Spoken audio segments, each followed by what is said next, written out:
Assalamualaikum warahmatullahi wabarakatuh.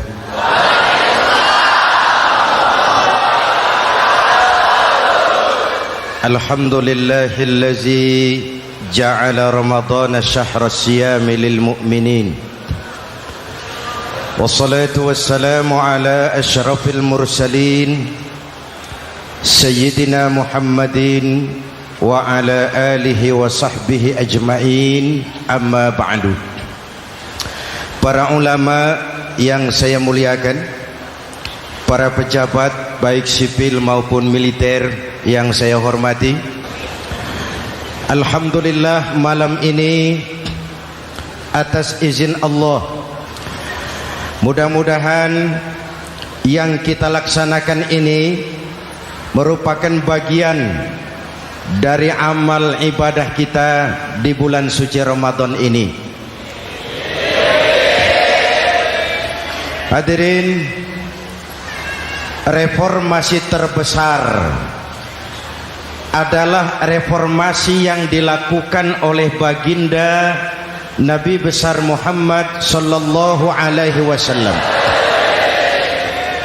23 tahun merombak satu bangsa biadab menjadi bangsa beradab, merombak umat yang terpecah belah menjadi umat yang bersatu, merombak masyarakat yang tenggelam dalam kemusyrikan menjadi umat yang bertauhid.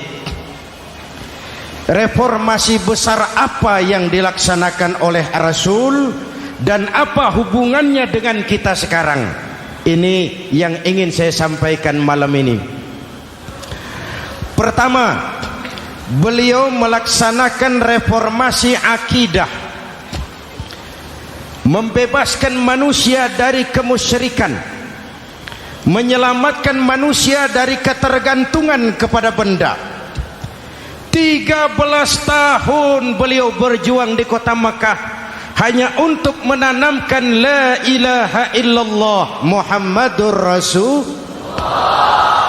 Dari sana segalanya dimulai, meletakkan fondasi. Saya yakin tidak ada Tuhan selain Allah dengan seluruh konsekuensinya. Kalau saya yakin tidak ada Tuhan selain Allah, maka saya tidak akan menyembah kecuali hanya kepada Allah. Orang yang benar fondasinya, benar sujudnya. Jelas? Kalau saya yakin tidak ada Tuhan selain Allah, saya tidak akan minta rizki kecuali hanya kepada Allah. Orang yang benar fondasinya, jauh dari korupsi, jauh dari judi.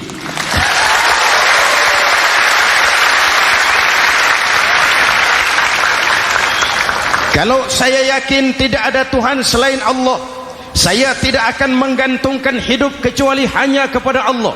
Saya tidak akan melarikan persoalan kecuali hanya kepada Allah. Saya tidak akan pernah takut kecuali hanya kepada Allah. Saya tidak akan minta tolong kecuali hanya kepada Allah. Inilah generator yang membangkitkan seluruh nilai-nilai amal kita. Kita puasa, kita sujud, kita jihad, itu kan karena nilai iman. Betul? Imannya tidak kelihatan, yang kelihatan gejalanya. Mic ini berbunyi karena ada strom. Percaya apa tidak? Kelihatan stromnya? Kok tahu ada strom dari mana? Dari bunyi. Ada suaranya itu, ada stromnya. Kenapa? Bunyi. Lampu menyala karena ada strom. Kipas angin berputar karena ada strom. Betul? Jadi kalau ada strom bunyi dong. Kalau ada strom lampunya nyala dong. Kalau ada strom kipas anginnya muter dong. Artinya apa? Kalau ada iman sujud dong. Kalau ada iman jihad. Sudah dangdong.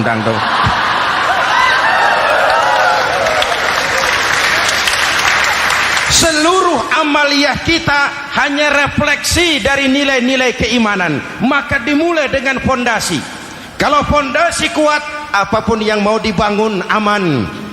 Kalau fondasi rapuh, apa yang mau dibangun di atas fondasi yang rapuh.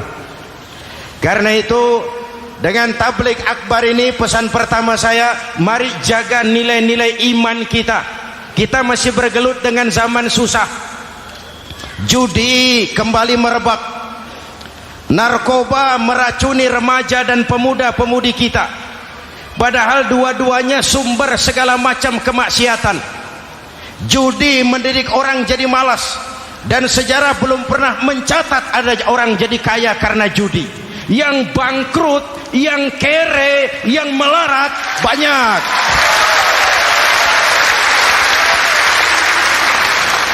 Makanya saya bersyukur di sini nggak ada yang judi.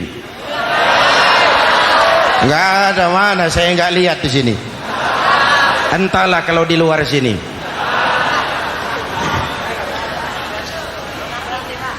Judi itu penyakit, kalahnya bikin penasaran, menangnya bikin ketagihan. Itulah penyakitnya. Makanya lebih baik makan singkong betulan daripada makan roti mimpi. Ayo, makan singkong betulan, makan roti mimpi, lebih baik mana? Lebih baik makan roti betulan, Mas. Maksud saya, uang 4-5 ribu rupiah itu daripada belikan togel, daripada dibelikan pakong, daripada dibelikan macam-macam undian judi, lebih baik dibelikan beras, makan sama-sama. Hadirin yang saya hormati, karena iman kita hidup, untuk iman kita berjuang, dalam iman kita ingin kembali menghadap Allah Subhanahu. Dahulu pun orang-orang tua kita berjuang memerdekakan negeri tercinta ini. Apa faktor penggerak utamanya? Iman. Imanlah yang mengajarkan orang-orang tua kita, hubbul watan minal iman. Cinta tanah air bagian daripada iman. Lah, tanah air kita kan bukan Aljazair. Tanah air kita bukan Palestina. Tanah air kita bukan Mesir. Tanah air kita mencintai Indonesia bagian daripada iman. Yang datang menjajah kebetulan kafir. Lah ini, bertemulah cinta tanah air dengan semangat jihad yang diajarkan agama. Lalu bangkitlah para ulama, bangkitlah para kiai, bangkitlah para santri, berjuang memerdekakan negara tercinta ini.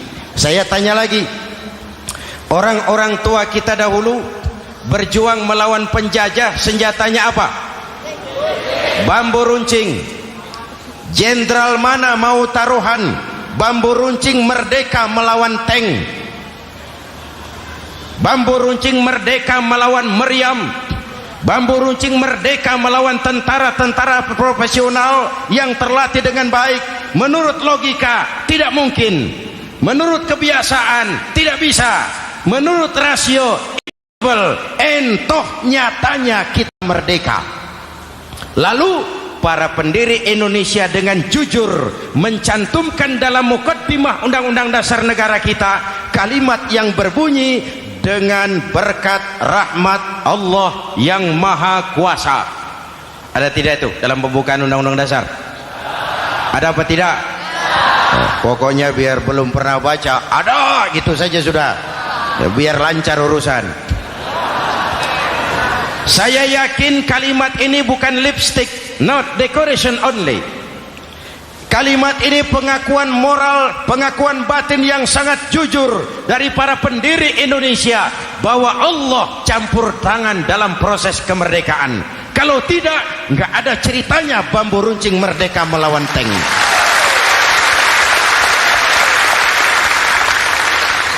Kalau dulu iman untuk merebut kemerdekaan, sekarang iman untuk mengisi kemerdekaan.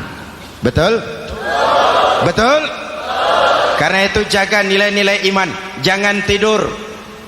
kita sudah berhasil melaksanakan pemilu, sidang umum MPR sudah digelar, pemerintahan baru sudah terbentuk.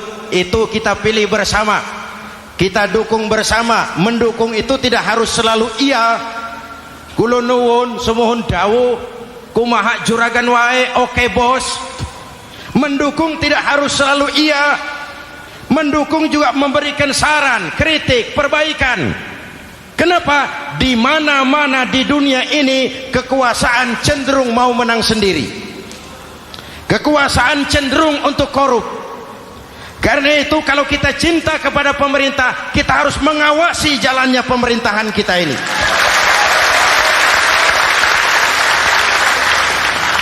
Pengalaman ketika Orde Baru berdiri, kita percaya, kita serahkan penuh, lalu kita tidur. Akhirnya kita jadi susah sendiri. Betul? Umat Islam tidak boleh jatuh dua kali di tempat yang sama. Hari ini lewat sini jatuh wajar, belum tahu barangkali. Besok lewat sini lagi jatuh lagi, goblok tenan. Masa jatuh dua kali di tempat yang sama itu bagaimana? Hadirin yang saya hormati, nilai-nilai iman, intan paling mahal, mutiara paling berharga, tidak lain nilai iman. Imanlah yang menyebabkan kita gembira menyambut datangnya Ramadan, menyingsingkan lengan baju, menghamparkan sajadah, melakukan pendekatan yang intens kepada Allah. Kenapa? Kita mengerti nilai Ramadan. Tempo hari saya berikan contoh, di tangan kanan saudara ada berlian, harganya 50 juta. Di tangan kiri saudara ada rumput seikat. Berlian dan rumput ini taruh di depan kambing. Kira-kira mana yang diambil kambing? Rumput, dasar kambing. Kambing tidak ngerti nilai berlian. Padahal kalau kambing sedikit mau pakai otak. Kalau berlian yang saya ambil, kata kambing, lalu saya bawa ke pasar, kemudian saya jual, harganya 30 juta, lalu dibelikan rumput, dapat rumput sekabupaten. Tapi kambing tidak ngerti nilai berlian, yang kambing tahu cuma rumput. Kenapa? Hidup kambing cuma melayani perut. Maka kata Imam Ali karramallahu wajhah, orang yang hidupnya hanya untuk melayani perut,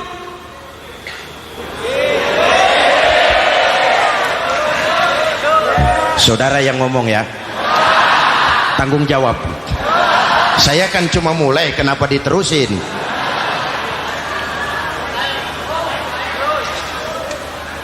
Hadirin yang saya hormati, jaga iman baik-baik, wariskan kepada anak-anak kita. Mereka harapan kita semua, mereka masa depan Indonesia. Akan bagaimana Republik Indonesia, bahkan akan bagaimana Islam di Republik Indonesia 20, 30, 40 tahun yang akan datang, anak-anak kitalah jawabannya.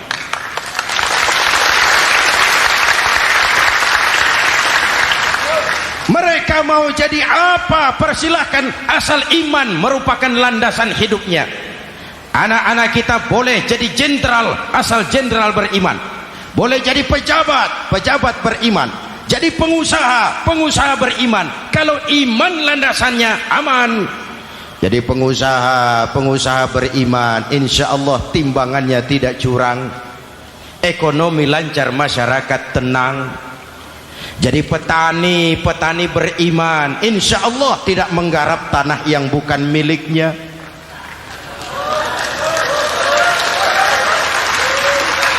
Jadi pejabat, pejabat beriman, insya Allah korupsinya sedikit.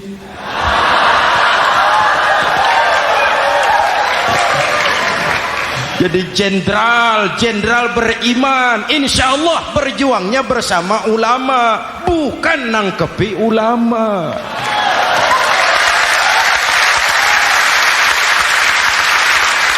Jadi teknokrat, teknokrat beriman. Jadi pengusaha, pengusaha beriman. Jadi seniman, seniman beriman. Jadi maling. Nggak ada, mana ada maling beriman. iman landasannya, insya Allah aman. Ini yang pertama. Yang kedua, baginda Nabi melaksanakan reformasi sosial. Berupa apa? Membebaskan manusia dari ras diskriminasi, mengikat manusia dengan tali akidah. Diciptakan kita dari laki-laki dan perempuan, dijadikan kita bersuku-suku dan berbangsa-bangsa. Bahkan Quran memulai dengan kalimat syu'ub, wa ja'alnakum syu'uban wa qabaila. Kami jadikan kamu berbangsa-bangsa dan bersuku-suku agar kamu saling mengenal satu dengan yang lain. Saya ingin mengulangi imbauan saya, mari kita tingkatkan kerukunan, 3 macam kerukunan. Pertama, rukun antar umat seagama. Sesama muslim harus rukun. Ya Pak? Ya Bu?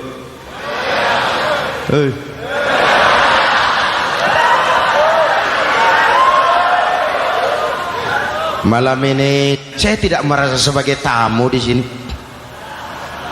Saya hanya keluarga di tengah-tengah keluarganya.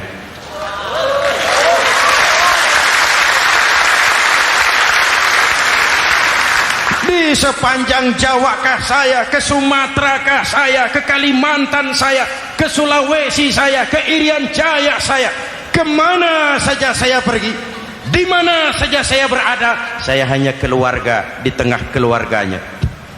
Sebagai muslim kita terikat akidah, sebagai bangsa kita punya komitmen, kita ingin bersatu nusa, satu bangsa, satu. Inilah kita. Hadirin yang saya hormati, rukun antar umat seagama. Hura-hura pemilu sudah lewat, ekses-eksesnya harus kita hilangkan. Boleh jadi kemarin-kemarin karena berbeda kaos sama teman gak teguran. Yang sudah-sudah, yang penting sekarang ke depan. Sudah capek kita rakyat diobok-obok.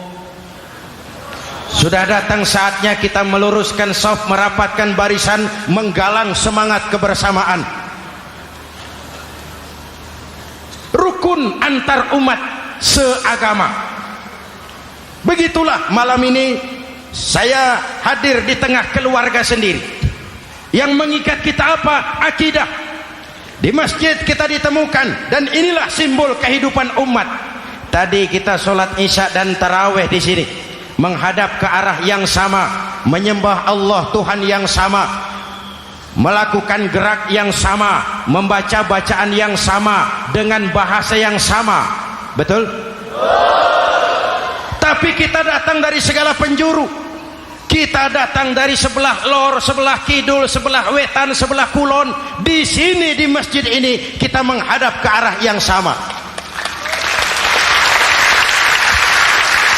Kita yang hadir di sini boleh jadi ada yang dari Sumatera, Kalimantan, Sulawesi, Irian Jaya, tapi kita adalah Indonesia. Jelas? Jelas? Saya sering kasih contoh, coba kalau sholat pakai bahasa masing-masing, ramai masjid, bingung malaikat. Ini Indonesia ramai karena tiap provinsi sholat pakai bahasa masing-masing. Kalau Riau bicara sendiri, Ambon bicara sendiri, Aceh bicara sendiri, Irian bicara sendiri, ramai masjid. Jelas? Jelas? Yang imam pakai bahasa Indonesia, takbir, Tuhan yang maha besar. Gagah sekali, bingung malaikat. Kembali kita kalau sholat pakai bahasa masing-masing. Betapa ramainya masjid. Itu cermin dari bangsa yang tidak bisa menjaga kesatuan dan persatuan. Uni Soviet almarhum, al-mal'un, itu negara adidaya, negara adikuasa, bersama-sama dengan Amerika menjadi polisi dunia. Tetapi kemudian dihantam oleh glasnost yang kebablasan. Gorbachev terpental, Soviet pecah jadi negara kecil berkeping-keping. mimpi mengembalikan Soviet seperti dulu. Begitulah kalau kita biarkan benih-benih disintegrasi ini terus berkembang, tidak ada lem perekat, maka kita akan pecah berkeping-keping dan kita akan jadi satu bangsa yang kecil. Oleh karena itu, yang pertama, jaga kerukunan antar umat seagama. Berbeda pendapat boleh, berpecah belah jangan. Berbeda partai oke, tapi berbeda dalam wawasan bernegara jangan.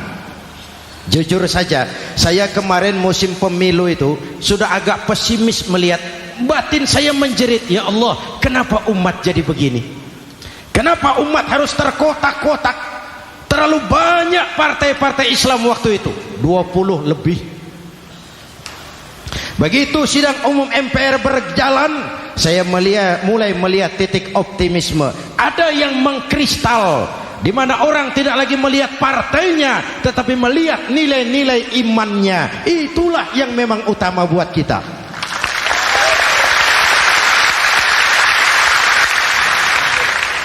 Ini yang pertama, rukun antar umat seagama. Yang kedua, rukun antar umat beragama. Beberapa hari yang lalu ada kejadian yang mengenaskan di Jakarta Timur, Cipayung. Peristiwa penyerbuan Yayasan Dolos. Hadirin yang saya hormati, kita tentu menyesalkan kejadian itu. Kita tidak bisa menyetujui tindakan main hakim sendiri. Kita berharap pemerintah bukan hanya bisa menangkap pelakunya, tapi juga yang tidak kalah pentingnya mengusut akar permasalahannya. Kenapa itu terjadi?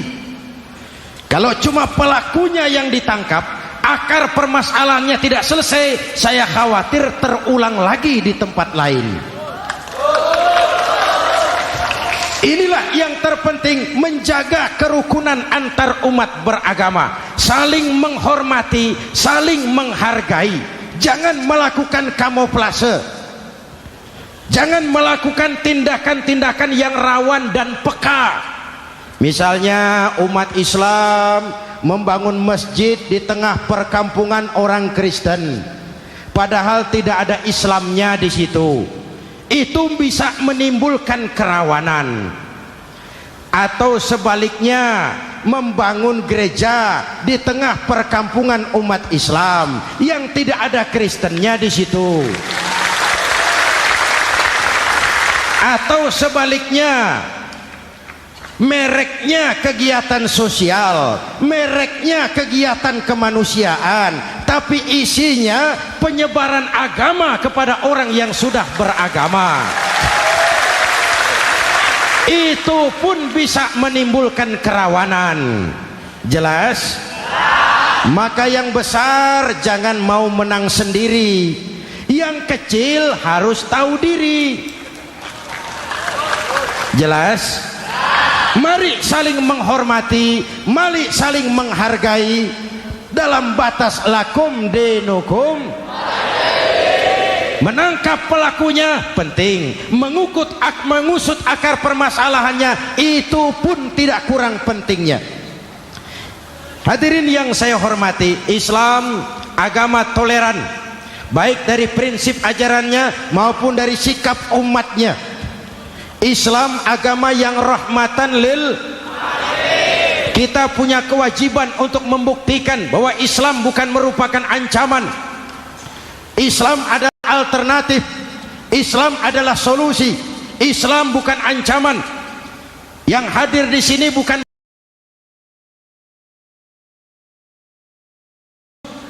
umat biang kerok, ini umat yang cinta damai.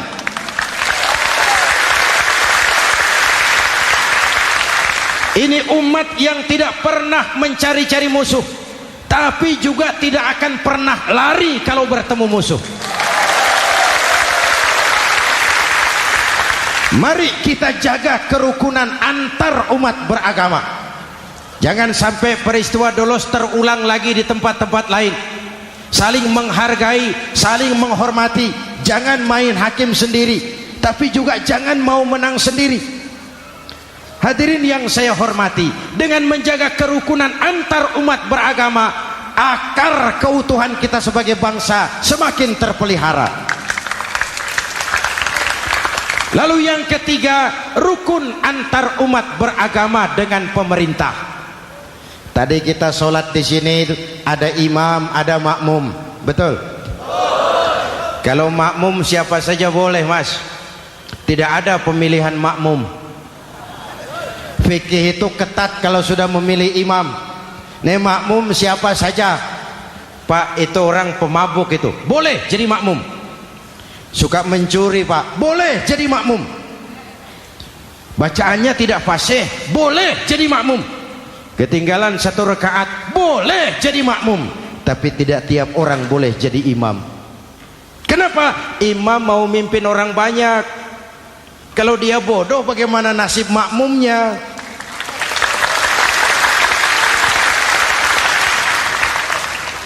Ada karikatur di Medan, pernah kejadian anak kecil disuruh sholat sama ibunya. Nak, sholat kau. Aku tak pandai sholat, mak. Si Ucok rupanya ini.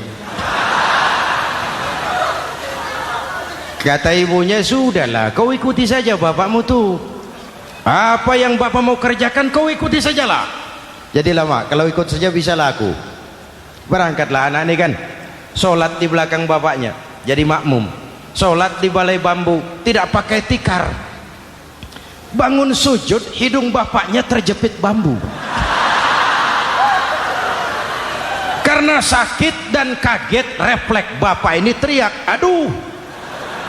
Anak di belakang ingat pesan maknya, ikuti saja bapakmu. Si anak ini malah pakai irama, aduh.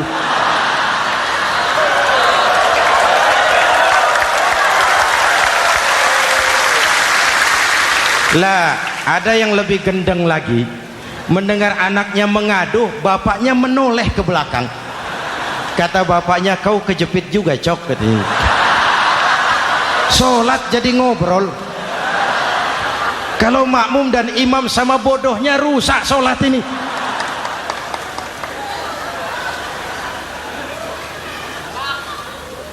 Hadirin yang saya hormati,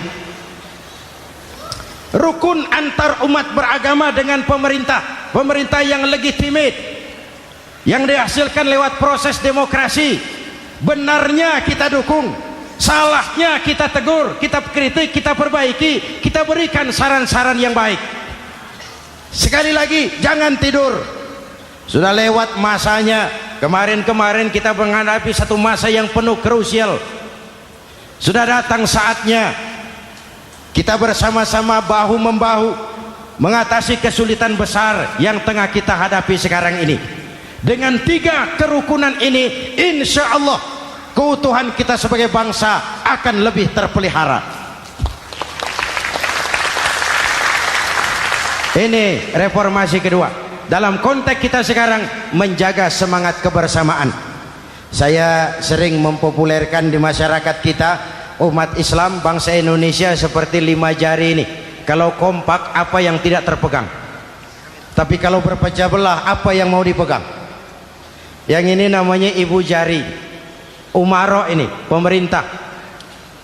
Kerja apa saja kalau sudah diginikan pemerintah, lumayan. Diginikan kiamat, Mas. Legalitas. Umaro.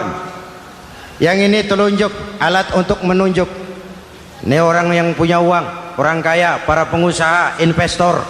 Kita perlu untuk memulihkan roda perekonomian kita.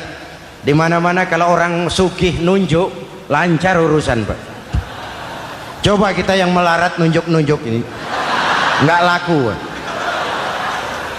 Makanya kata orang, serba salah jadi orang susah, tapi lebih susah jadi orang serba salah. Serba salah jadi orang susah, tapi lebih susah jadi orang serba salah. Telunjuk. Yang ini jari tengah lah ini. di tengah dia, ke kanan tidak, ke kiri tidak, milik semua golongan ini, netral. Siapa ini? TNI. Siapa ini? Cendekiawan. Siapa ini? Ulama idealnya itu, milik semua, tidak kemana-mana tapi ada di mana-mana. Nggak bisa diajak suitan ini, nggak ada anak-anak main kelereng suitnya begitu, itu nggak ada.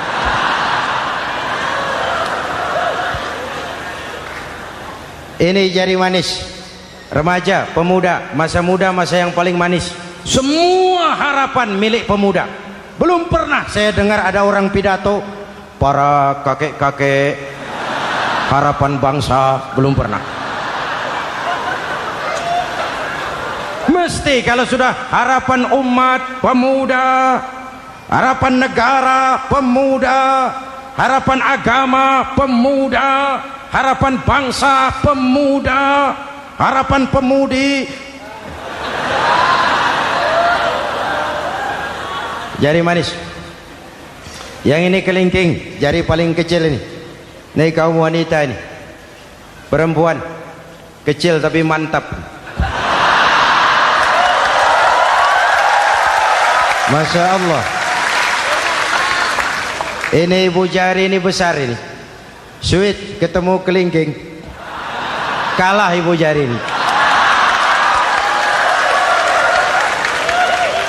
Di mana-mana kekuasaan sering kalah sama perempuan. Siapa yang mendorong-dorong Nabi Adam memetik pohon buah khuldi? Kelingking. Kelingking. Kelingking. Julius Caesar tunduk kepada Cleopatra. Siapa Cleopatra? Kelingking. Napoleon, singa daratan Eropa, the lion of Europe, luas kekuasaannya, hebat tentaranya, bertekuk lutut di bawah kaki Margaret Josephine. Kelingking. Hadirin yang saya hormati, kalau 5 pilar ini bersatu, ringan sama dijinjing, berat sama dipikul, kita akan jadi satu bangsa yang kuat. Jelas? Jelas? Dengan Ramadan, dengan tabligh akbar malam ini, mari kita jaga semangat kebersamaan. Saya selalu mengingatkan, sekarang lebih banyak tukang kompor daripada tukang lem. Lebih banyak tukang kompor daripada tukang lem. Hangati sana, sulut sini, bakar sana, panasi sini, terbakar kita, dia lari tepuk tangan, dan kita yang rugi. Jelas? Jelas?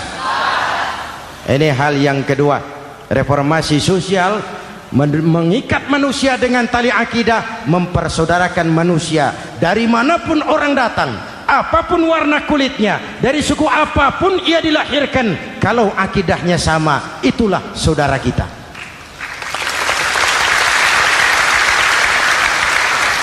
Kembangkan terus kerukunan antar umat seagama, antar umat beragama, dan antar umat beragama dengan pemerintah. Muslim bagaikan satu tubuh. Jikalau yang satu sakit, yang lain ikut merasakan sakit.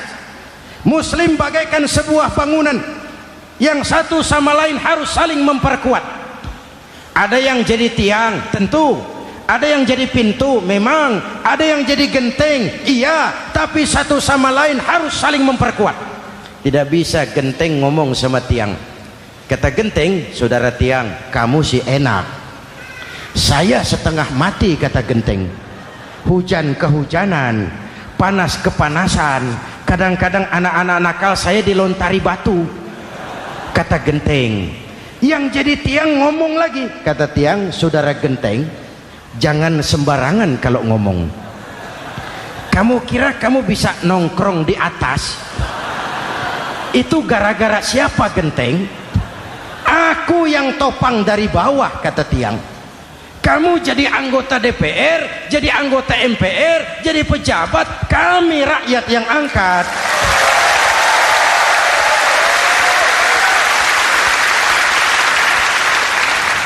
Jangan waktu di bawah rajin ngamalkan ayat kursi, dapat kursi lupa sama ayat.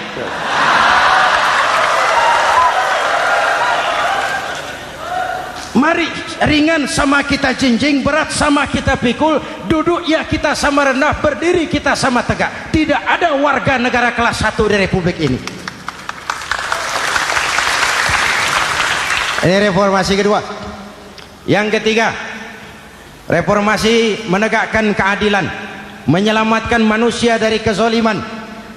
Sebelum Islam datang, sebelum Rasul datang, manusia dibedakan oleh hartanya, manusia dibedakan oleh warna kulitnya, manusia dibedakan oleh keturunannya.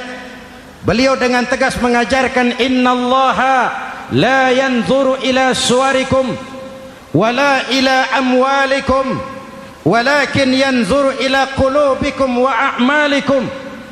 Allah tidak melihat potonganmu, Allah tidak melihat hartamu, yang Allah lihat itu hatimu dan amal perbuatan.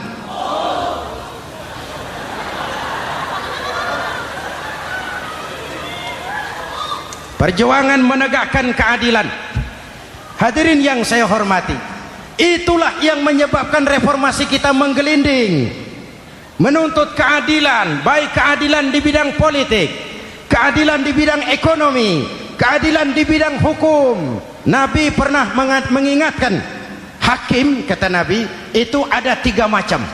Al-qudatu salasatun. Hakim ada 3 macam. 1 di surga, 2 di neraka. Hadirin yang saya hormati, siapa yang hakim ke surga itu?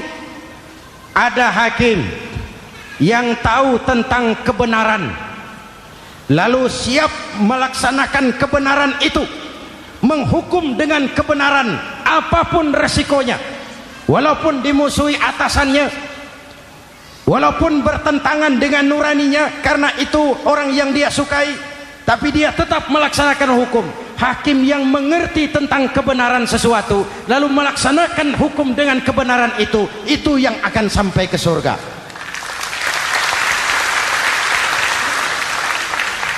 Yang kedua, ada hakim tahu tentang kebenaran tapi tidak mampu melaksanakan hukum dengan kebenaran itu.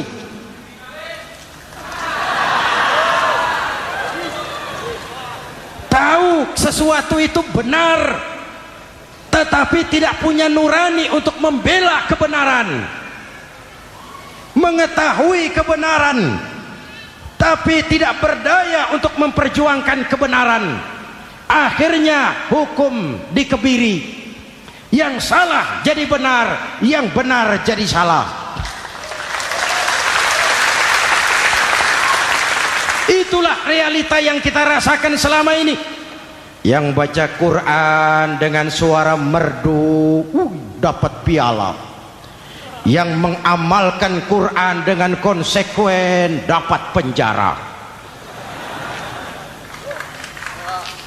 yang berteriak-teriak menegakkan keadilan dianggap aneh, yang korupsi habis-habisan hidup terhormat.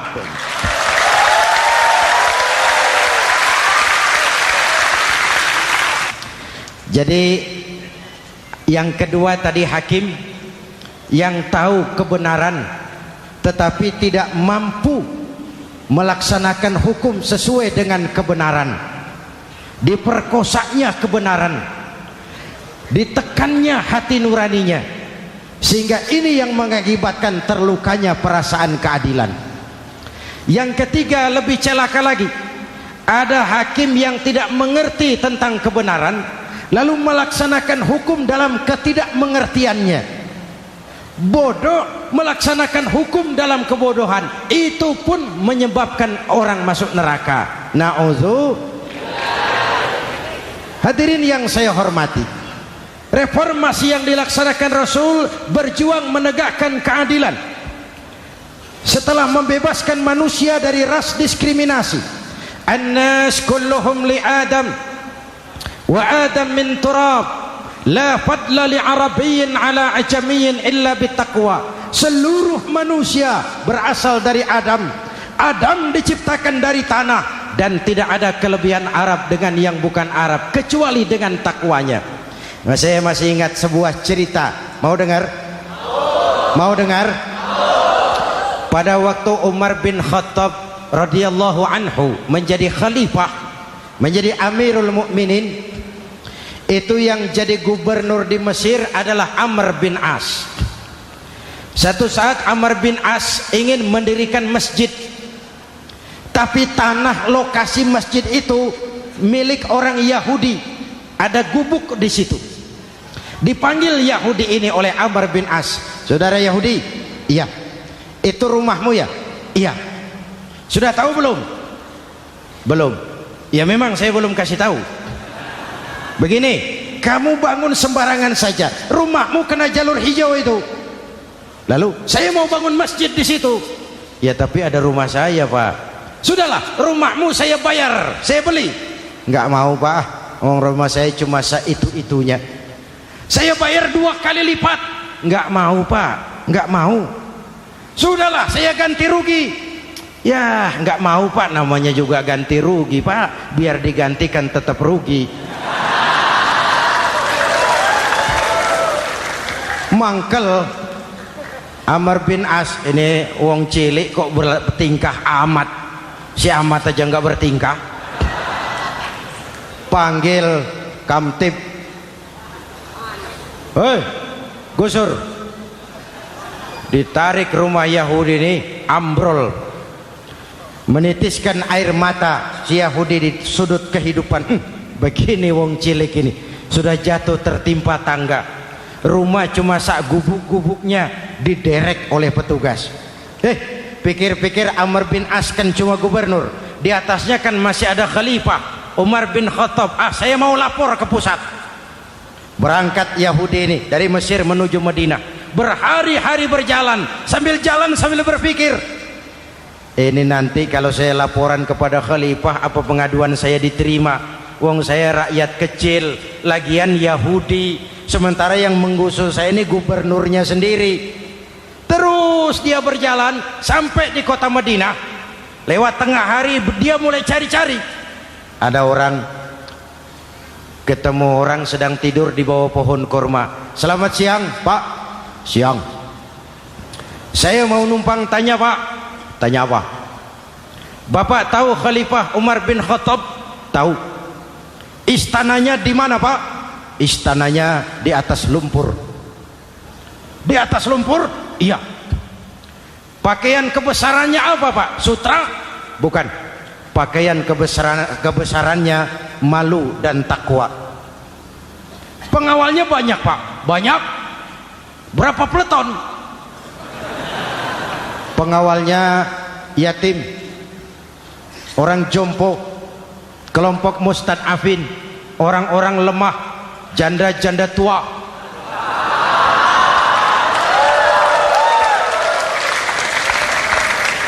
Itu pengawalnya. Pakaian kebesarannya malu dan takwa. Pengawalnya orang-orang lemah, tidak berdaya. Kok begitu, Pak? Begitulah Umar bin Khattab. Orangnya sekarang di mana, Pak? Di depan kamu. Jadi Bapak, iya. Bapak, iya. Saya Umar. Ada apa, Mas? Oh, yang datang dari Semarang waktu itu. Gini loh, Pak, saya mau menuntut keadilan. Keadilan kenapa? Gubernur Bapak Amr bin As itu, Pak, zolim. Kenapa dia? Gubuk saya main tarik saja, runtuh. Saya nggak punya rumah lagi, wong saya ini golongan makmur, cuma rumah sama sumur. Lalu untuk apa? Katanya dia mau bangun masjid di situ, Pak. Dipaksanya rumah kamu ditarik sampai runtuh. Iya. Yahudi. Ya, Pak. Itu ada tempat sampah ya. Betul, Pak. Di situ banyak tulang unta. Coba kau cari satu tulang unta bawa ke sini. Bingung Yahudi. Pak, saya jauh-jauh dari Mesir ke sini ini mau cari keadilan. Kalau tulang unta di Mesir juga banyak, Pak. Sudahlah, kau ambil saja tulang itu. Berangkat Yahudi penuh tanda tanya, ambil sebuah tulang unta, diberikan kepada Khalifah Umar bin Khattab.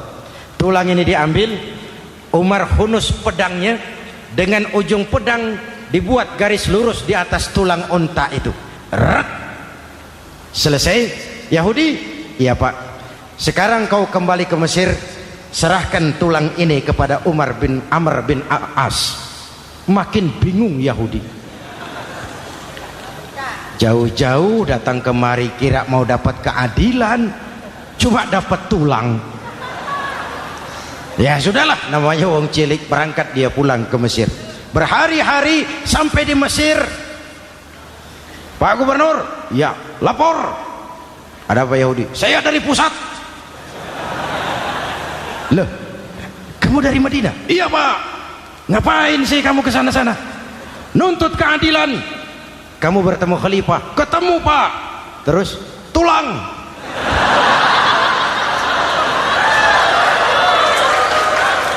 Ini loh Pak, salam dari beliau.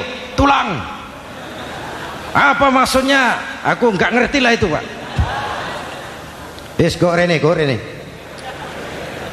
Diambil tulang itu. Amr bin As melihat ada garis lurus dengan ujung pedang, gemetar badannya, keringat bercucuran. Kepala proyek dipanggil. Mas, ini proyek masjid batal, gubuk Yahudi dirikan lagi. Loh Pak, kata kepala proyek, saya kan sudah menang tender Pak.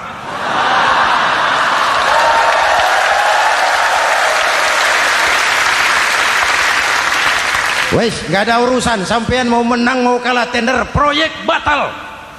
Itu gubuknya Yahudi dirikan lagi. Yahudi makin bingung. Ada gubernur dapat tulang gemeter. Pak Gob, ya, sebenarnya apa yang terjadi? Apa-apa? Kamu sedikit-sedikit main pusat.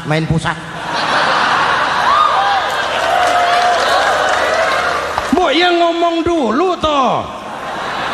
Ya kan awalnya saya sudah ngomong Pak, tapi gubuk saya tetap ditarik. Percuma ya saya ke pusat Pak.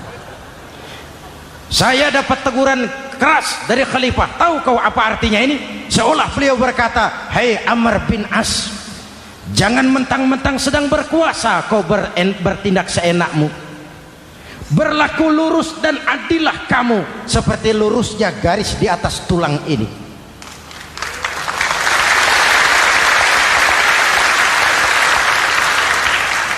Kalau kau tidak lurus, kalau kau tidak berlaku adil, aku yang akan meluruskanmu dengan pedangku. Itu bahasa simbolik. Siapa yang nggak gemeter? Kamu. Pusat. Wedus. Ya ini nek coro kita. Oh Pak, kalau begitu Islam adil ya Pak? Adil. Jadi saya menang Pak? Menang kamu. Padahal saya Yahudi. Tapi menang ya? Menang. Pak sudahlah kalau begitu Pak. Bagaimana? Itu gubuk saya ambil saja Pak. Tanah-tanahnya sak gubuk-gubuknya Bapak ambil.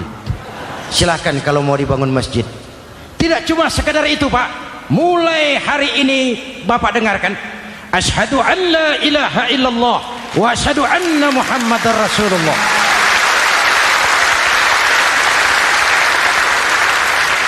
Yahudi bisa menang perkara menghadapi gubernur.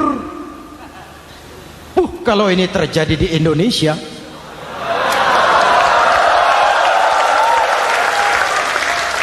amin. Oke, lalu siapa pemimpin adil itu? Setiap kita kan pemimpin. Presiden pemimpin di negaranya, gubernur pemimpin di provinsinya, bupati pemimpin di kabupatennya, Pak Camat pemimpin kecamatannya, Pak Lurah pemimpin di kelurahannya, suami pemimpin di rumah tangganya, anak muda pemimpin bagi dirinya. Dan setiap kita akan dimintakan tanggung jawab. Anak muda pemimpin buat dirinya, nanti diminta tanggung jawab. Hei, kakimu kau bawa jalan kemana? Tanganmu ngambil apa? Lidahmu bicara apa? Matamu menteleng. Apa yang dilihat? Seluruhnya akan dimintakan pertanggungan jawab. Marilah kita jadi orang yang adil kepada diri, kepada keluarga, dan akhirnya kepada masyarakat, bangsa dan negara. Hadirin yang saya hormati, satu ayat yang sering dibaca pada akhir khutbah khatib Jumat, innallaha ya'muru bil adli wal ihsan. Allah memerintahkan kamu berlaku adil dan berbuat ihsan.